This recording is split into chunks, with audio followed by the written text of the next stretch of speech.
আজকে আমরা এই দেশলাই কাঠিতে এমন একটা বাজি বানিয়ে দেখো যেটা তোমরা দেখোনি কোনোদিনই। আর লাস্ট অব্দি ভিডিওটা দেখো।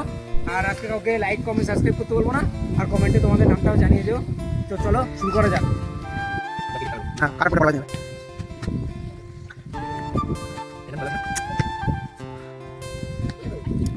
তো আমরা এটা প্রথমে কেটে নিলাম, এই দেশলাই কাঠের সাইডগুলো কাটার পরে এই 4টে দেশলাই কাঠি, আমরা 4টে দেশলাই কাঠি আমরা সাজাবো।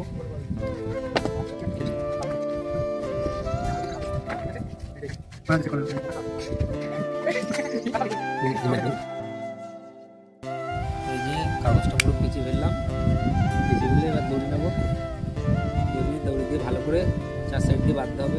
তো সুতোটা ভালো করে বেঁধে নিলাম, এবার হাতে দিয়ে বাড়ি মেরে দেখি যে ভালো করে ফাটে নাকি। রাখলাম, ঠিক আছে।